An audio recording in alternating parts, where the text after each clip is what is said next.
Bear to You by Sylvia Day Chapter 12 Part 1. Before listening, don't forget to like, share and subscribe. Thank you. Gideon found me in the shower the next morning. He strode into the master bath gloriously nude, moving with that sleek confident grace I'd admired from the beginning.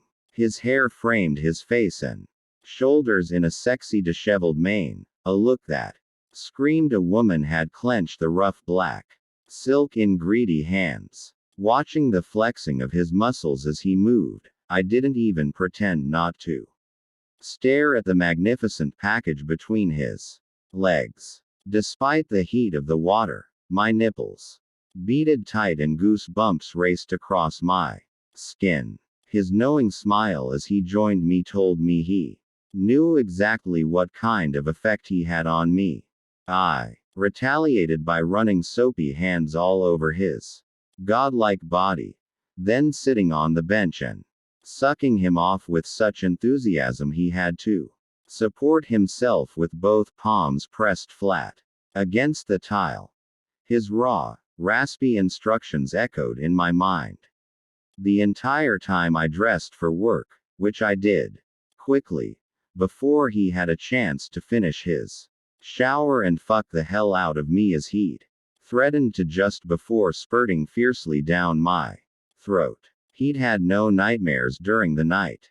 Sex, as a sedative, seemed to be working, and I was extremely grateful for that. I hope you don't think you've gotten away, he said when he prowled after me into the kitchen. Immaculately dressed in a black pinstriped suit, he accepted the cup of coffee I handed him and gave me a look that promised all sorts of wicked things. I saw him in his supremely civilized attire, and thought of the insatiable male who'd slipped into my bed during the night. My blood quickened. I was sore, my muscles thrumming with remembered pleasure, and I was still thinking about more. Keep looking at me like that, he warned, leaning casually into the counter and sipping his coffee. See what happens. I'm going to lose my job over you. I'd give you another one. I snorted. As what? Your sex slave. What a provocative suggestion. Let's discuss. Fiend, I muttered, rinsing out my mug in the sink and putting it in the dishwasher. Ready for work. He finished his coffee and I held out my hand for his mug, but he bypassed me and rinsed it out himself. Another mortal task that made him seem accessible, less of a fantasy I'd never have a chance of holding on to. He faced me. I want to take you out to dinner tonight, and then take you home to my bed. I don't want you to burn out on me, Gideon. He was a man used to being alone, a man who hadn't had a meaningful physical relationship in a long time, if ever. How long before his flight instincts kicked in? Besides, we really needed to stay out of the public eye as a couple. Don't make excuses. His features hardened. You don't get to decide I can't do this. I kicked myself for offending him. He was trying, and I needed to make sure he got credit for that. Not discouragement. That's not what I meant. I just don't want to crowd you. Plus, we still need to. Eva. He sighed, the hard tension leaving him with that frustrated exhalation. You have to trust me. I'm trusting you. I've had to, or we wouldn't be here now. Okay. I nodded, swallowing hard. Dinner and your place it is, then. I honestly can't wait. Gideon's words about trust lingered in my mind all morning, which was a good thing when the Google Alert Digest hit my inbox.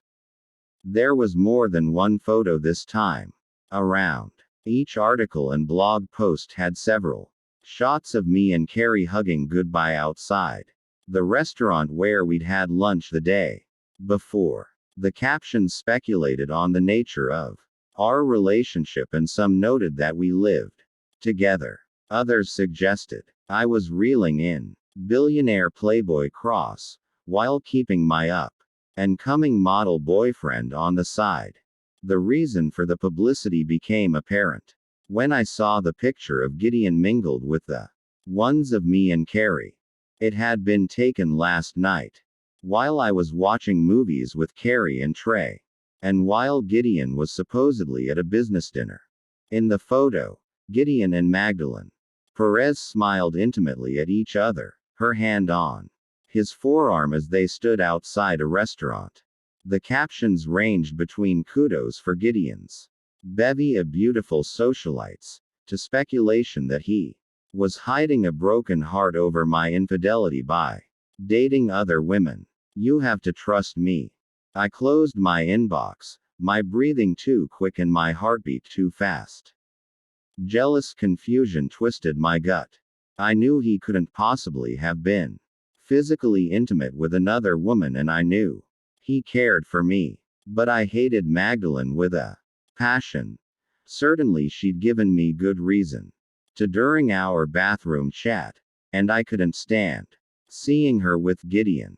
Couldn't stand seeing him smiling so fondly at her, especially after the way she'd treated me. But I put it away. I shoved it into a box in my mind and I focused on my job. Mark was meeting with Gideon tomorrow to go over the RFP for the Kingsman campaign, and I was organizing the information flowing between Mark and the contributing departments. Hey, Eva. Mark poked his head out of his office. Steve and I are meeting at Bryant Park Grill for lunch. He asked if you'd come. He'd like to see you again.